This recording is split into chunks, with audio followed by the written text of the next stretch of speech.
Okay, now we come to our second feature of the afternoon. Sally Love Saunders.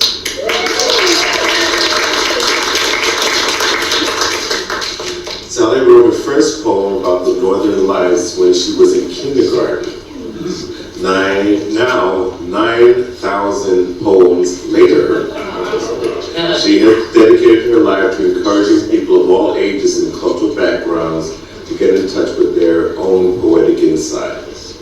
This passion has taken her to do poetry, writing in such places as migrant farm laborers in upstate New York and in Florida. She also, the State Department also sent her all over Appalachia to teach teachers how to teach poetry writing. She now hosts a monthly poetry conference call of her own poetry, and some guy named Greg Pond, who's been basically Sally's my poetry mentor. So we've worked together for quite a while, and she recently published a collection called Sally's Casserole, which I had the pleasure of helping to coordinate for her. And she's here, she's got some books, she's got a lot of energy, and here's my poetry mother, Sally Love Saunders.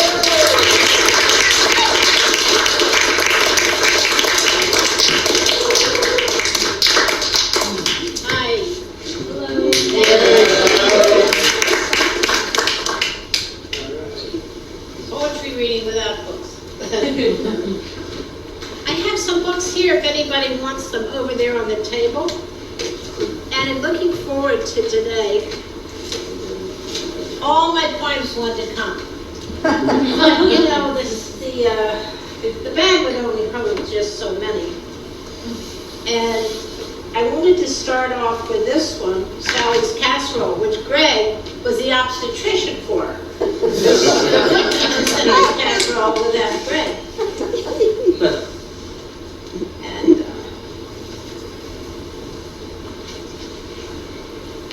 planning.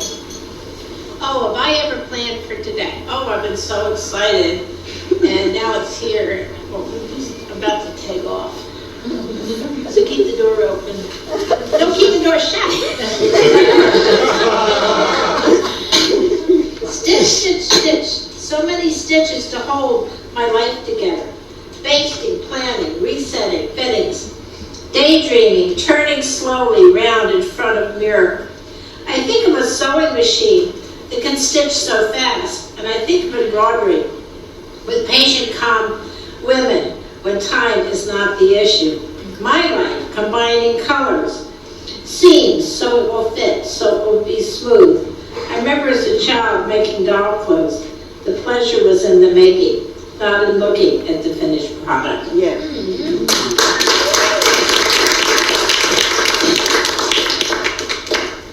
Ray, you have to tell me when my time's up because I won't be bothered with my watch.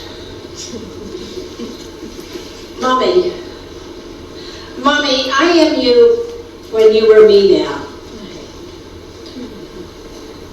Then I was young and you were old. Now I am old like you used to be. I am you like you were when you were me. Have you ever had that experience? You look in the mirror, oh my God, what is you? You look at your hand, oh my gosh, what's your hand doing on me? Yeah.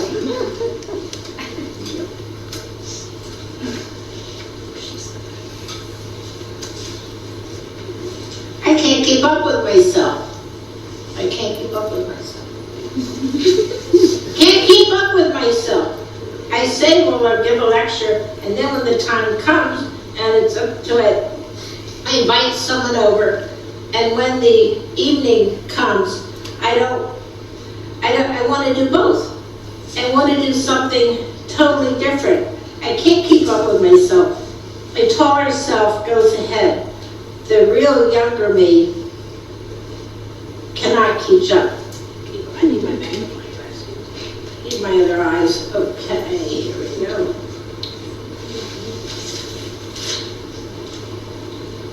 Buckets.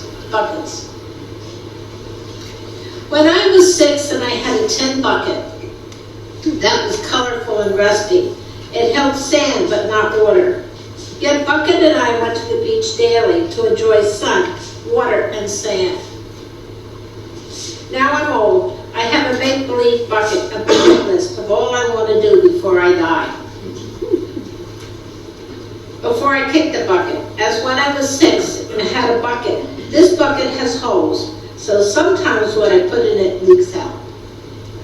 I cannot control what stays and what leaks out, because often sand leaks out with water. So there's never been a bucket in my life that holds all I want to hold.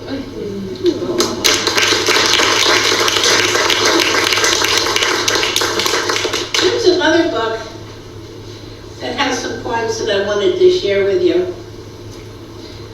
This one, you can see this picture here.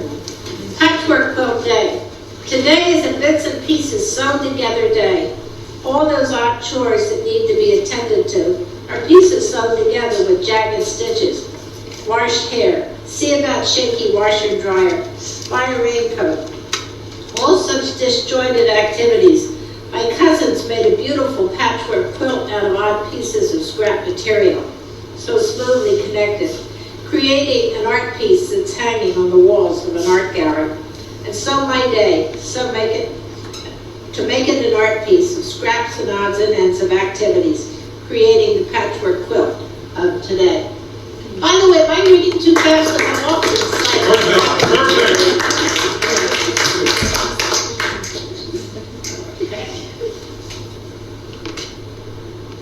I'm a word painter. I'm a word painter. Yes, you are. I'm a word painter. I carve sentences out of soapstone and rub my hand over them until they are smooth. I'm a balloon woman. Many colorful balloons follow me. I can choose which idea, which plan, or which person to see at whim. Easily I can let one balloon float away and I can let the air out. I like to be a squirrel, easily running up and down tree trunks. I'm a gold panner, finding gold nuggets of poetry in people who thought there weren't any. I'm a poet. Words are my craft. Like a blacksmith, I hammer and hammer away until the lines fit. Into the furnace of my mind they go, and out into the cool, onto the metal working space. Sometimes I'm a glass blower. The fire of my feelings, forging shapes and forms. Sometimes I'm a smiling, toothless 6-year-old with pigtails, saucer eyes, and big smile. Sometimes I'm an adolescent, moody, wondering, who am I? Who am I? I'm the question, not the answer.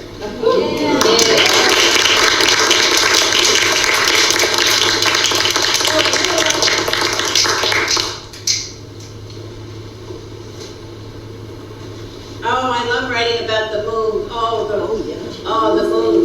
moon. I have a whole book about moon poems. This thick.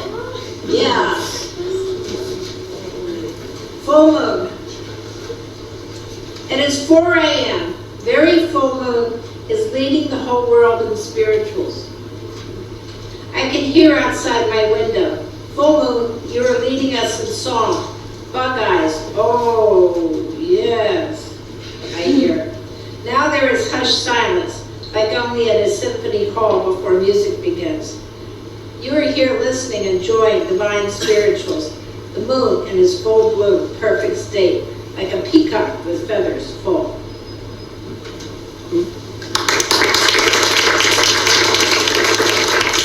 When I flew here, the moon, a round-headed fluffy dog, ran along beside me. It kept me company for the whole trip. Then it ran off when the plane landed. I seem to have that connection with the moon.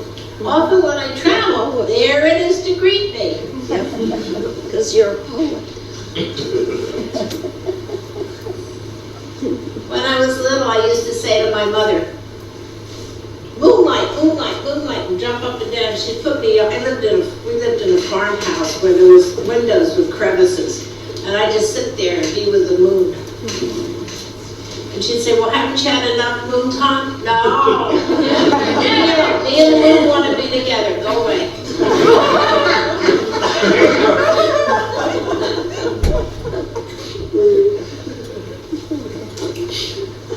Oh, there's so much I want to read you. Fine. There is a place where time is stopped, where the gulls glide with the wind, and myriad ripples of the water flicker like a flock of birds. A poet lived here and then died, leaving its inspiration. The tide comes in and out, leaving its treasures. We too came here for a while and left, leaving behind golden minutes. I'm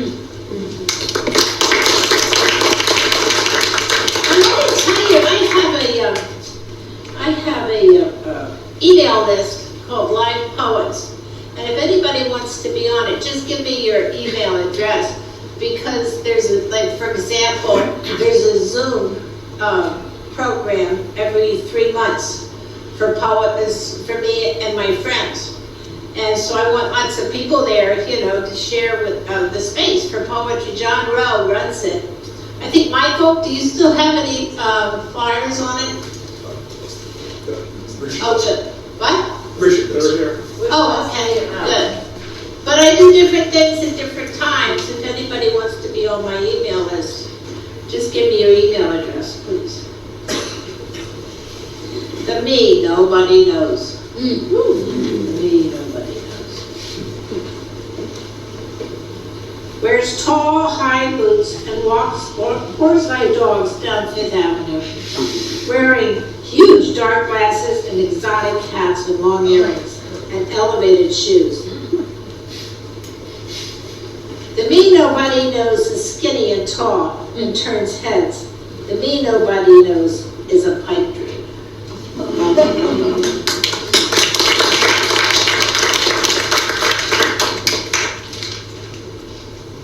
There is a place where time is stopped, where the gulls glide with the wind, and myriad ripples of the water flicker like a flock of birds. A poet lived here and then died, leaving his inspiration. The tide comes in and out, leaving its treasures. We too came here for a while and left, leaving behind golden minutes.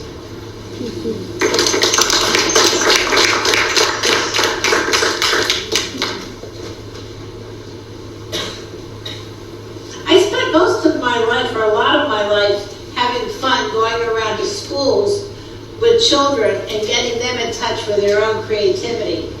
And I was called the poetry lady. And I would come with a big wicker basket with all kinds of inspiration ideas. For example, I brought in Scotch tape, one of the poem starters.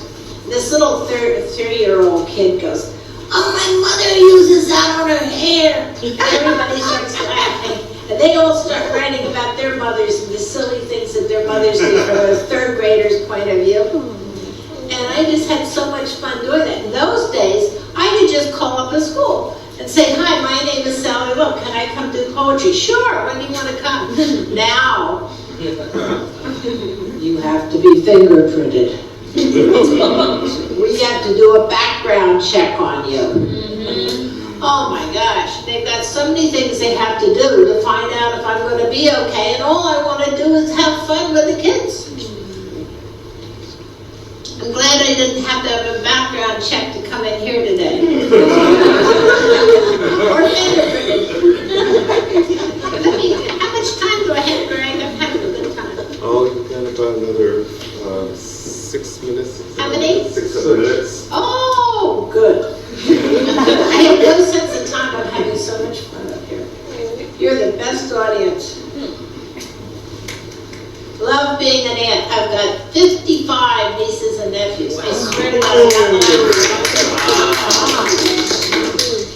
sometimes I'll be sitting in a group of older people, and they'll go, "Oh, I have 3 nieces and 2 nephews and 8 grandchildren." And someone else will go, "Well, I have 9 grandchildren and 4 brothers and sisters." So it goes around, and I'm always the last. And I go, "I've got 55 nieces and nephews."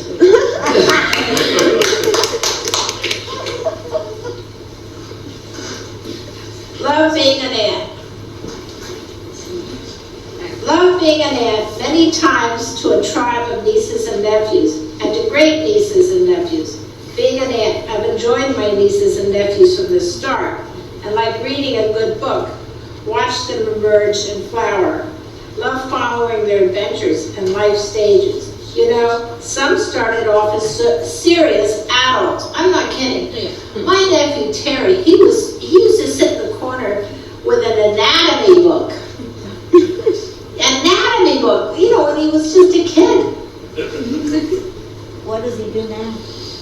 Now that he's older, he's become childlike. He's become childlike. He collects all kinds of baubles and this and that, because I zoom with him, I can see what he has in there now. And he's 71. He's 71. Let me see. Some started off as serious stuff. Now they're out older and become childlike. I'm enjoying their child spirit. What next? What will unfold? Like a colorful advent calendar they are. More windows will open.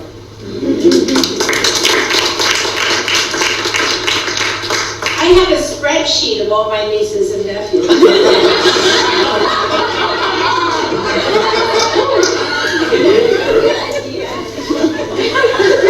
Google or Excel? What? Google or Excel? Oh, you got me now. Someone's helping me with my spreadsheet. Downsizing. Time to talk about downsizing. A poem or a song should be written about downsizing. I love that word, down. Let's all say it together. Downsizing.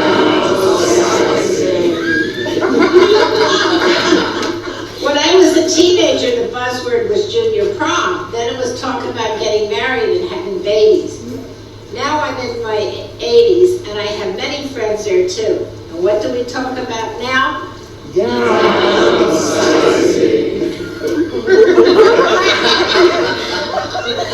Great chorus. Downsizing. Whoops, it's your turn. Downsizing. Has created a new look for my apartment. Parts of it look new, like a minimalist would have, giving away treasures to younger family or friends, ensuring they have a longer life, like at Easter time. Now with my hunting for places to put treasures.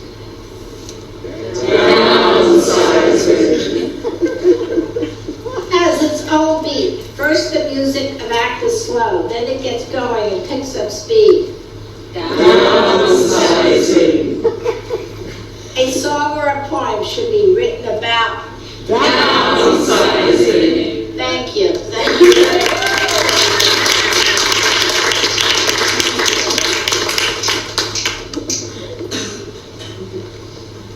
You know, when I was in school, I was much more interested in poetry than in studying about the kings of England or all that bullshit they were trying to teach us. I would put books in study hall. I would put books, you know, like a fortress around myself and write. And of course I had to look up and chew the pencil as if, you know, I was memorizing all these dates. But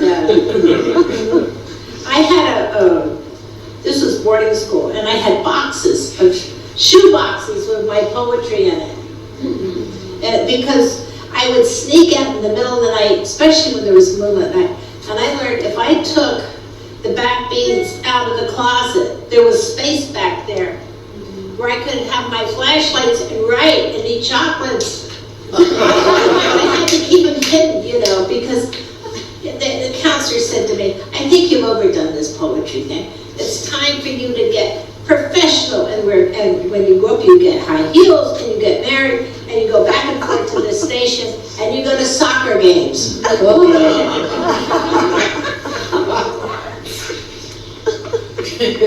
much rather be here.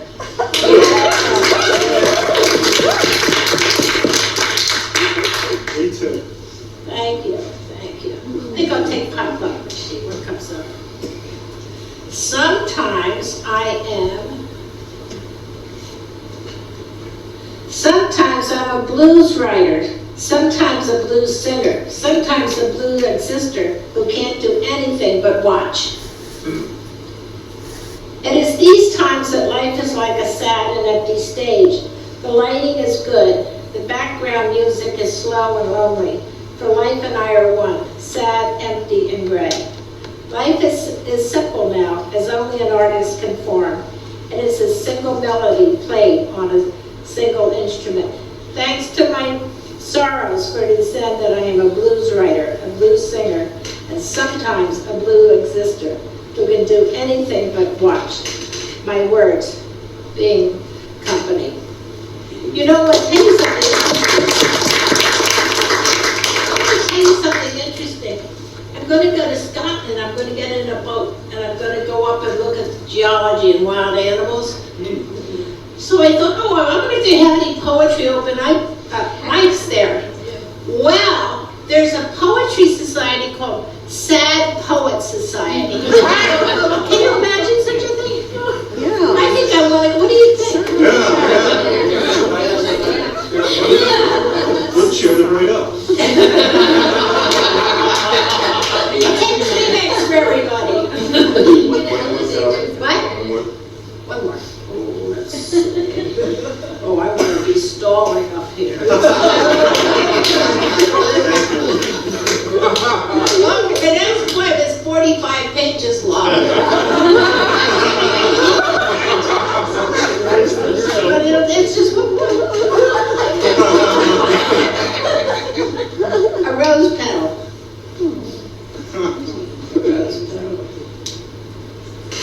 I'd like to slide down a rose petal on my back and crouch on the bottom and then look up. I like to wrap the petal all around me until I'm asleep. Oh.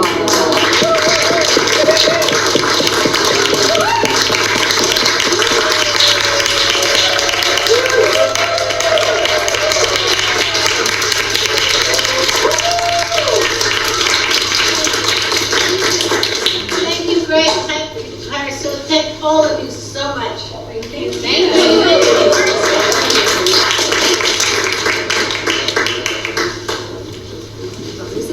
Oh, wow. Thank you. Oh, wow. I like being up here, so it's going to take a long time deciding.